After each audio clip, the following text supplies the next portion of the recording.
In any city, in any country, go to any mental institution or halfway house you can get yourself to. When you reach the front desk, ask to visit someone who calls himself the holder of the path. The worker there will try his best to keep a look of indifference on his face while handing you a key which, as he will explain, belongs to an unused supply closet in the building. If only it were that simple. Upon locating and unlocking the correct door, you will find yourself staring out onto a narrow, winding road suspended in an endless void, the sight only occasionally obstructed by the massive outlines of things best left undescribed. To fall off the path is to be thrown out of reality itself. A nightmarish eternity of inconceivable horror awaits anyone who either stumbles into the void by their own error, or is dragged off the path by the timeless monstrosities that reside on the outskirts of creation. If you should ever feel as if you are being watched while traveling through this piece of oblivion, the best chance you have is to immediately freeze in place and hold your breath. Continue to do so until your audience either loses interest, or moves in to claim you.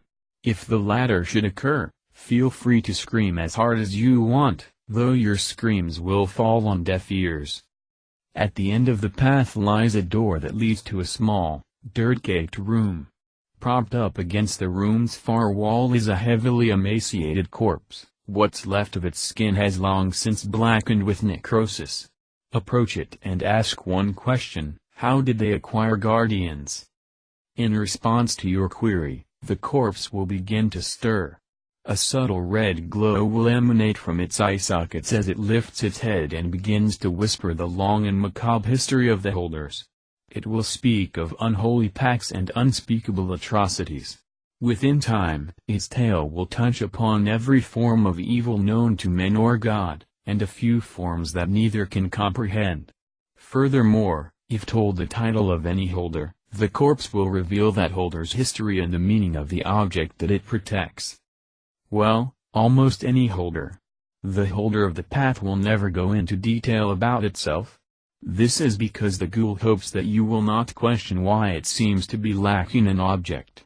Truth be told, the ominous glow from within the ghoul's eye sockets is actually the shining light of the object that was somehow sealed inside of its skull. That is Object 7 of 538. Its holder will do anything to keep you away from it.